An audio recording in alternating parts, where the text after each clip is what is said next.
Hey everybody, welcome to another episode of Classes of Mail. My name is Alan Gigax, and I'm very excited for today's guest.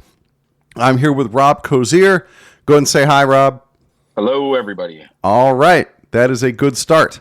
So I wanted to talk to Rob ever since I heard Rob on From Ada Arbitration. He was a guest with Corey Walton. He is the nominee for the Director of City Delivery under the Concerned Letter Carriers ticket.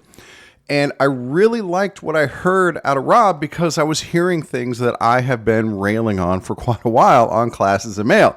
And as regular listeners, you guys know what some of my values are as a carrier and as a member of the NALC. And Rob was saying stuff that really speaks to my heart. So first of all, Rob is president of Branch 2 in Milwaukee. Rob, I got a dumb question for you. I know that Buffalo is Branch 3. You're Branch 2. What city is Branch 1? Detroit. Detroit. I knew it. I knew it was somewhere in that Great Lakes area. Okay, cool. All right. Any chance you're going to pass him one day and become the new Branch 1? Yeah, we should be. We should be. Yeah, that's the founding place, so yeah, we should be, though. Yeah. You're number one in our hearts, Rob. All right. So let me get into...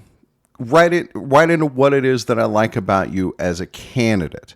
So you talked on From Ada Arbitration about one of the big things was putting an end to gatekeeping, where we have this system now where you really have to be friends, essentially, with the business agent to get things done, or you have to be friends with your branch president if you want to get additional training. And what that winds up doing is cutting out people who would otherwise be excellent advocates for carriers, excellent grievance handlers, things like that, from getting the training that they need. So as the candidate for the Director of City Delivery, how do you want to address problems like that? So I faced this myself when I first became a steward. And I guess I can just real quick. I started in 2014 as a CCA. A few months after that, I became a steward. And I had to go through the whole gatekeeping nonsense. Yeah. You shouldn't have to. I mean, one, as a carrier alone, but then two, when you're a steward and you're a brand new steward, I hate that whole having to damn near beg somebody for information. That was horrible. So for me, my perspective is we got to find a way to connect with everybody and make the information that we all have available for people, and I get it. You can never teach experience. There's people that are going to go to their grave with stuff that they know. And there's some really good people out there that will share everything. Then we also know the other perspective where terminology is gatekeep. They hold it. I think that they want to feel wanted or feel needed.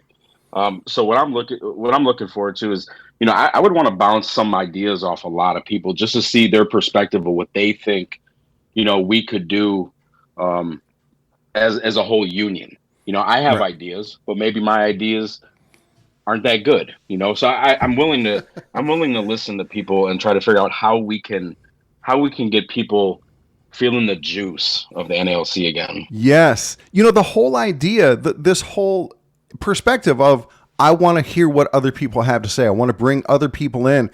That is something that is so desperately needed within our union. I mean, you can see the opposite idea taken to its negative extreme in the way Brian Renfro handled our contract negotiations. He decided he knows better than everybody else. He's going to go it alone. And we saw how disastrous that was. And if he'd have opened up the process even a little bit, like right now, we're about to go into this big change with Article 8. And there are some really basic questions that people have about how this is going to be implemented. And I feel like if he had other people at the table, even just a regular, informal A steward who has to deal with this stuff, some of this stuff might have been ironed out before the rollout. So I'm very heartened to hear that you actually want to get input and listen to others. That is a change that the top levels of our union need desperately. Oh, you're muted. How did that happen? Oh, there you go. I don't want you to hear. I might be yelling at some kids in the background. So I don't want it coming through. Understood. Well, our listeners appreciate that. All right, no problem. So In your own branch, you said you had to deal with this coming up, that you had to go through the gatekeeping. So eventually you obviously got the training that you needed. And now that you're in charge, that you're the branch president, what are you doing in your own branch to make sure that this culture changes? So I took over as branch president last July, Okay. and immediately started doing some extra trainings with the stewards, and I held members training, Nice. inclusive for all members. And then October of last year, I invited Corey James down, John Cruz, Kamitra Lewis. I brought it all down. They did a Article 16 training, Okay. obviously under the CLC banner. But for me, I'm looking to do another members training shortly, especially with these Article 8 changes. Right. But monthly, we have stewards meetings monthly, every month except December. Mm-hmm. And I ask them, what's going on the floor? What do you guys want to talk about? I mean, I have a list of things I can talk about, but I ask them because I want to hear what they may need. Maybe they don't call all the time, and that's what the meeting is for. Sometimes we hear things that we don't normally hear from some of the stewards, and that maybe gives us a chance to investigate. But going through any arbitration decisions that came in, Step B decisions that come in, I know for me in the past, we would have to damn near beg the past president, about any Step B decisions. Yeah. As soon as we get them, we disseminate them to our Formal A's. We don't hide them. And then at the stewards meetings, we bring them all out. We talk about them, have a discussion. And for me, that's huge, because that maybe can open the doors for somebody who might just be a little quiet, but now they can start thinking of things, get those wheels turning. That's how I work. Sometimes I read an arbitration decision and I'm like, oh, damn. Okay, this makes some sense. Let me see how I can apply this in Milwaukee. Right. So that's the stuff that I'm moving forward and right now. And, I mean, not easy, but the stuff we got to do. Right. And again, I'm hearing from you that you want to hear from the people who are actually on the floor, the people who are having these experiences, so that you know where to prioritize your efforts. Because the whole idea behind leadership is that we're supposed to serve our members in the way that they need it. And you can't know what that is unless you're actually talking to them and actually listening to what they tell you. I got to tell you, Rob, this is a real breath of fresh air. So let me ask you, what about if a steward comes to you and they want, so actually you've already kind of touched on this, like if they want that access to Step B decisions, then you're obviously willing to hand that out. What if they want additional training, to increase their own skill level, like to go from an informal A to a formal A, something like that? How do you deal with that? So I've already kind of been, kind of put this forward in my branch. Okay. It was always, it used to be the Good Old Boys Club, and we all know about that pretty much. Oh yeah. I started doing formals in 2015, but being the new person, I got what was considered the crappy cases, and then they had the more experienced people. They got to do whatever they wanted and stuff like that. And it's just like, well, how is anybody going to learn? How is anybody going to get that experience?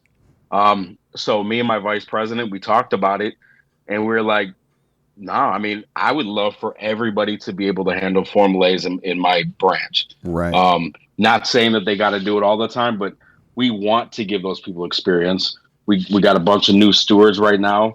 We got to mentor them, take some time with them. But we have opened it up to many more people doing Formal A's. I mean, this isn't, some people treat, hey, I'm a Formal A like it's a coveted position, but it's an important position. Yeah, and it's a position that's of the service. last stance. Absolutely. I mean, if I don't do my job as a branch president and get somebody prepared for a Formal A, and it leaves the hands and goes to Step B and beyond, and it's not a good case file, that's on me. Right. So, and I don't want that. So, go ahead. Oh, Sorry. the more people you can have trained up who are good fighters, who are good advocates, the better your members are served, the stronger your branch will be. Many hands make light work. Yes. My branch always ran on backlogs. Ever since I started, and I heard that was the history of the branch, which a lot of the bigger branches do. So your backlog, you got processing a lot of grievances, and I I put my neck out there and I said, I guarantee you, if I'm ever in this position, it's never going to happen. We haven't ran on a backlog in almost a year since I took over. And that Right. was spreading the work among a lot of people. Because there was at one point I had 100 formulae myself, and it was just a daily grind. Mhm. And you fall into the trap of maybe not taking the best, not the best remedy Right. just to get something done. Right. And What can we do to settle all of these? absolutely. And, Right. and I hate it. Mm-hmm. Yeah, you're absolutely right. And of course, Formal A is done on the post office's dime. And so there's no reason not to have these people trained up, these people who can contribute. So we take that now to your your future position as the director of city delivery. How do you translate that to a national level where now you're in charge of making sure that people are getting trained up? Like, what do you do? Like in my own branch, I'm dealing with gatekeeping. My co-host Michael deals with it all the time. So what do we do? Can we come to you and be like, hey, can I get a copy of like the Formal A training so that I can look at it? Like, what sort of steps do you have in mind to make this more inclusive? Well, for starters, to me, you can never replace or replicate in-person training. Of course. However, I also understand that vast majority of the branches don't have the funds to, send people. And that's where this whole concept comes in of, okay, well, Formula A and beyond, maybe the branch can't afford it. But why would I disagree with sending the PowerPoint and maybe giving some guidance to the branch president to say, here's a great starter for it. Mm-hmm. And that kind of leads into of why can't we make, some training videos Exactly. of saying, hey, this is how you do it. No, it's not a full on Formula A and beyond, but you know what? It's better than absolutely zero on what we have right now. 100%. You are exactly right. Like, let's say that the Zoom training or a video training is only 60% as effective as in-person training. 60% is still better than 0%, which is what we're getting now. Yeah. I mean, it's absolutely frustrating. And you know what? I don't know. Maybe there's just no time for it. Maybe they don't have enough people to create it. Maybe, but we've been saying this for years. Right. So time's up. Yeah. And even if it's something as simple as, let's say you have an in-person Formula A and beyond training and you just set up a tripod and record that training, now that's there for future people if they want to see it. Yeah, they don't get to raise their hand. They don't get to take part in the class, but you've added essentially zero burden to the NALC, and you now make that training accessible to infinitely more people. These are achievable, solutions. And I guess let me touch on the damn members portal. Go for it. Something that highly pisses me off is the withholding of arbitration decisions. Yes. You can only have it if you go to Formula A and beyond, or if you go to Step B training. Why? Why is that? There's people out there who do Formula A's whose branch can't send them. Mm-hmm. There's people who've been doing Formula A's for 20, 30 years who have never gone to that. You shouldn't have to be required to go to a particular training to get valuable information. I've heard, it's because they might use it in the case file. Okay, well, that's where we teach them. Right. Hey, this is persuasive, maybe, mm-hmm. Or, hey, this is what we can do. This is an argument we can make. It's just ridiculous to me, that we as a union hold on to information. I don't care. I want everybody to have it. Less work for me. And this dearth of information that we have out there, that's how From A to Arbitration came to exist. Is he saw that, people aren't getting the training that they need. This training is, again, being gate kept. And so Corey started that podcast to get people that union training that, for whatever reason, we don't have access to. And it's the same with classes of mail, where there's no training for rank and file carriers either about how to do their job, not once they leave the carrier academy. And this is all stuff that the union could be providing, and it's not. And as somebody who makes this content, it's not that hard. It's not that expensive. It can be accomplished. The problem is there's no will to do so. And that's why I'm supporting you, Rob, in your run for director of city delivery, is that you actually have the will to get out there and reach the carriers who want to be reached. I think we've not only dropped the ball, but we completely missed out on the fact that, and you'll hear Corey say it, an educated workforce is a devastating workforce. Yes. I mean, that is a statement that is 100% accurate. When I first became a steward, it wasn't well received. What the hell is a CCA going to know? He doesn't know anything. You know the struggle. That's what you know. I do. And I only became a steward because right away, immediately, as soon as I got in, it was my driver trainer took me to go meet my supervisor. And I knew this was not going to work out between us. I mean, she just would not look at me, and I'm like, "Oh, here we go." I used to be a steward for the machinist union. Okay. I worked on CNC machines, and I had a hell of a time there. And then I get to the postal service, and I already knew what to expect. I have family that work in the post office, and they were mail handlers, and I just was hoping that maybe. It was just the mail handlers that had issues, and nope. It's no, it is systemic, office. Yeah. And I was told that if I don't work through my lunch, that I will absolutely get fired, not make it on probation. I kept telling the stewards, and nothing was being done. And I said, "Hey, give me your contract. Why? Why do you want it? I want to read this." And I got it, and then I was like, "Wow, this is pretty thick." And that's all I did at night. I was like, I'm not messing around anymore. This is crap. Even the whole answer to that, give me your contract, and they say, why do you need it? What a ludicrous question. If anybody wants to look at the contract that defines their employment, they should be able to. Yeah. And I mean, I didn't really, even at that moment, I couldn't tell you if anybody told me about the NALC page or really anything else. I couldn't remember that. But shortly after becoming steward, all of a sudden people are like, "Hey, did they do the holiday scheduling correct?" I'm like, "I don't know. You've been here for 30 years. You're right." But no, they don't. But I've noticed that. Yeah. I've noticed that holiday after holiday after holiday. And I'm like, how is this possible? Well, we have to find a way to engage them because we have our members who pay dues, and that is it. Mm-hmm. And I love them. Thank you. I bless you for that. But I want active NALC members. Yes. You don't have to become a steward. But imagine if the whole floor got 50, 60, 70 carriers that knew their shit. That's right. Man, they would rise on up and take over the working floor. Like, I've heard, this is how it used to be. Okay, well, why can't we go back to that? Or, hey, if our steward's not on the ground, but we know we got 5 people saying, hey, management did this, this, and this. This is wrong. All right, here's our grievances. That's right. And unfortunately right now it's you'll have places like, well, I don't think we have any issues. We don't really have any grievances. And I walk in there and I there are 10 issues. Yes. Right. You just need that proactive grievance handler and exactly to your point, you need proactive members who know enough to know when grievances are happening.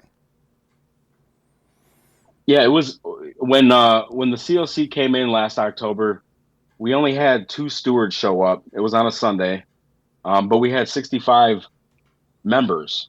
Mm-hmm. Now, we had a couple people from Texas and a couple people from Illinois, which I open it up to anybody. Okay. That's what I do. But we had a lot of people who were just your rank and file, and they absolutely loved it. And now they call my office, and they're just wanting to learn a little bit more. And that was just enough to get them and pique their interest. Right. Yeah, that's it. You just have to make that spark, get them engaged, let them know that, hey, learning this stuff can actually benefit you. It can benefit your career. It can make your workday go more smoothly. There's something in it for carriers to learn these things. You're absolutely right on that. Yep. All right. So speaking of teaching carriers things, since I have the person who will soon be in charge of the Carrier Academy, I got a couple of things I need to bring to your attention. First of all, did you ever teach in the Carrier Academy? No, my Okay. my wife does though. She's an Oh, academy instructor. oh, so this will not be the first time you've been made aware of these issues.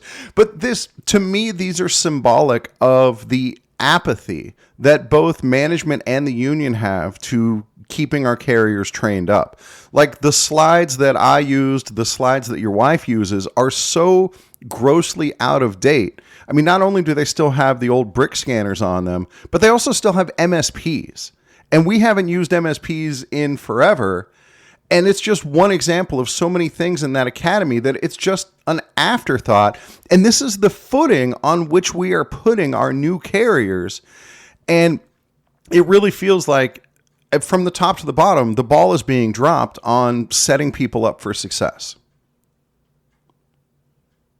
Okay, so I've had nothing but issues with just the Carrier Academy in general. Oh, do tell. Um, one of the biggest things out by me is we have this issue with I don't know if you have the problem, but we do in Milwaukee where you call the post office and nobody answers the phone. Oh, 100%.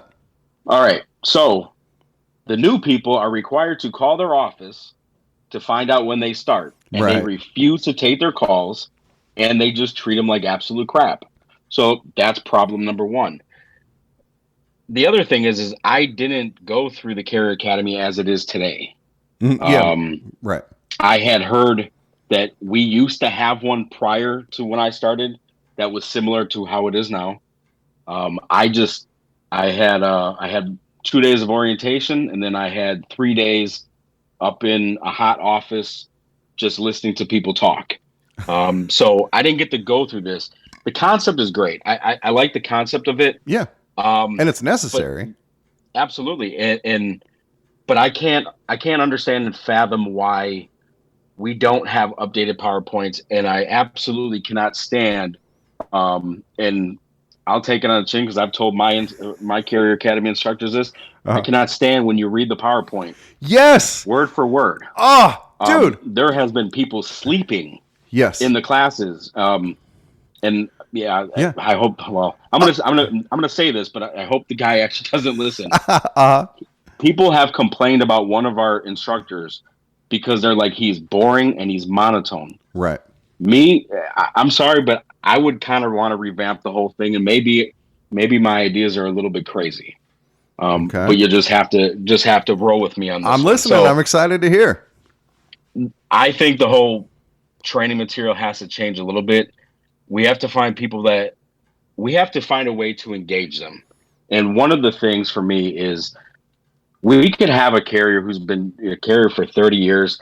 He could know his job better than anybody else, but if he's not engaging, I don't want him to be who we're starting these people's careers off with.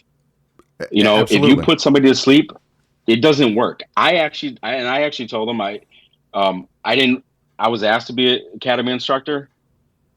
I can do it. Right. I can be engaging, but that wasn't really my thing.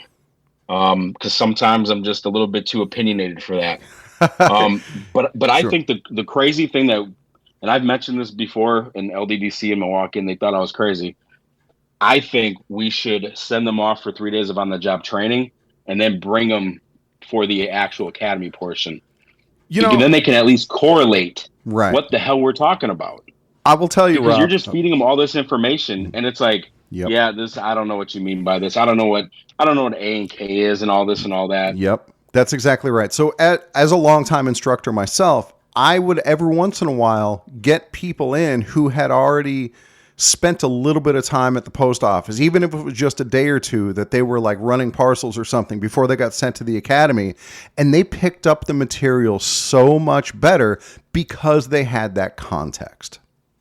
And I know that there's a 1 day of shadow day, but even on shadow day, there's no criteria for who they get sent with on shadow day. So they could be with the curmudgeon-y old guy who's like, just sit back there and shut up, and they don't learn anything.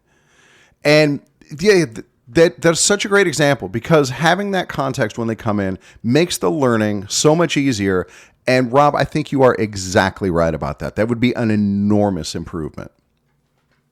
I mean, everybody keeps complaining about it, and it's like at what point is somebody going to say, okay, you know what, we need to sit down and actually talk to everybody or get some opinions from this. I mean, for me, going to school, Mhm. the classroom setting as it was not good. I'm not somebody who can sit there and I get bored. Right. Okay, but if it's more interactive, I'm more engaged. Yep. And I think that's how we have a lot of people right now, and especially you're bringing in the younger ones. And look, I'm 41, but I can tell you I have kids, Mhm. and some of the crap they do and the way they think is beyond me. But these are the ones coming into the post office right now. Right. So we have to figure out a way to connect with them and get them to be able to understand what we're doing. Yeah, you have to meet them where they are. And that's part of what being a good teacher is. I know in the academy, there are actually a lot of opportunities to get people up, to get them moving. Like one of the things that I would do is when we first start talking about, so we did our academy at our PNDC. And so when we would start talking about DPS, I'd take them outside, show them a DPS machine. Or when we're talking about parcels, I take them to the parcel sorting area. Or when we talk about the classes of mail and what can and cannot go into the UBM, I took them into our UBM processing center and they get all this hands-on work. And these are things that shouldn't be exceptional that I do those. They should be incorporated right into the academy. In addition to like videos, real world examples. Like I would augment my PowerPoint with my own laptop that had my own pictures on it that I took out on the route that would bring the material to life. This stuff is so achievable. The material can be brought to life. We just need the will to do it. And that's sad that that's what you had to do. But guess what? I bet you Yeah. it's extremely successful and more successful Oh, than what's currently going yeah, on. no question. And there are academy instructors all around the country who go rogue and improve the academy themselves. Like I got so frustrated with the slides that I eventually got onto an NALC Academy Instructor Facebook group and said, is it just me? Is it my academy that just hasn't gotten new slides? And they're like, no, everybody doesn't have them.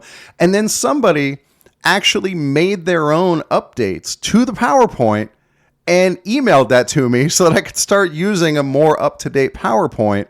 And it's like, it could, maybe it took that carrier an hour or two to do that. That's something that it's such an example of how achievable it is to make these improvements. There's just no will to do it. And Rob and you, I hear that will, and that's what has me excited about you being the director of city delivery. Yeah, and I appreciate that you recognize it. I mean, yeah, I mean, is it a lofty goal? Yeah, absolutely, but It's it's so really not that achievable. hard. Right. I Yeah. mean, it's so easy to do. Yeah, you just need to want to do it. Okay, so that pretty much covers the Carrier Academy. We're obviously on the same page with that one. And we've already talked about how important it is to have that well-trained workforce where not just, right now the NALC puts almost all of its training focus on stewards or branch officers. And I get it. They have to be able to file those grievances. But the rank and file carriers need education too. They need that love from their union. And that's a big part of what the director of city delivery does and will do. So again, I'm excited to have you in. So let me get to one more thing before I let you get out of here. And that is, what do you want to tell the potential voters out there? I know they can hear your passion. They can hear your dedication to education. But what message do you want to pass along about what you're going to bring to the office? Well, here's the thing. I mean, for me, I'm all about, I try to respect everybody. I respect everybody's opinions. It's about doing the right thing all the time. So if it's okay to hold me accountable. If I say I'm going to do something and I don't get to it because I'm busy, just remind me. That's all you got to do. For me, I want to be accessible to everybody. And I don't mean like giving everybody my personal cell phone number, but I want to be accessible. I mean, I have people now from just all over, Region 7 who contact me for assistance on this or that, and I'm happy to help. Yeah, I mean, I have, I got kids, wife and family. My wife's in the post office too, but this isn't. We have to break the mold from what's been going on. This gatekeeping has been going on for way too long. The good old boys club has been going on for way too long. And I've heard even from my branch, they're like, well, why is it always the old guys? Well, there may be a reason for that. It may be because nobody else wanted to step up. But all I see now is that we got people that are willing to step up and fight. Somebody can say, well, you've only been in the post office for 11 years and, you recently just became branch president. And my answer to that is so. Right. Would you rather have somebody who wants to try to make a change or somebody that just, hey, look, I've been here for 35 years. And like I said, I don't know who's going to run against. And I've had conversations with Chris Jackson and, he's called it his time and he's at that age and everything else. But it's time we got to stop relying on the older people. And that's where a lot of these bigger branches and even the smaller branches are in pain right now, is because the older people have just been the only ones doing it. And people have just said, well, because they've been here the longest, they must know the most. They know the most. And Rob, how many that's times? not always true. How many times do you hear from those old people, "Oh, this is the way we've always done it," as if that's the justification? I flat out tell them in meetings, I know you guys are not going to be comfortable with what we're doing. I said, but I cannot stand. This is the way we've always done it. Stupid, simple things that I've seen just trying to clean up my branch. And it's like, well, I don't know why we've always done it. Here, I'll give you an instance. We have an audit committee. And I'm like, okay, they do the job of the trustees, but the trustees were elected by the branch to do that their job. Right. But everybody said, well, we've had this. I literally just asked our executive board, when did this come to play? I don't know. Why the hell are we doing this? Right. And so, yeah, for me locally, some people are very uncomfortable sometimes with it. Look, I'm uncomfortable. I've had to change things from how I've seen my branch. We have to change national. We have to do something. Am I the answer? I'm going to say yes, but I'll leave that up to everybody else. Right. If you don't think so, vote how you think it's going to work. But I'm not going to sit here and make you unachievable promises.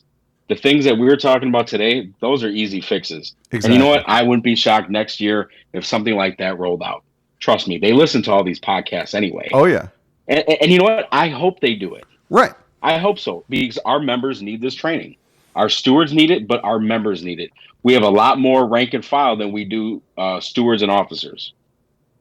Yep. And maybe in the places that are struggling, maybe this will get some of these rank and file. Like, you know what? I feel confident enough. So that's what I think. I think a lot of people are just lacking the confidence. That's right, because education is empowering. And once you get that taste of that empowerment, now it's like, oh, what else can I do? And that's where we start. Sky's the limit. That's it.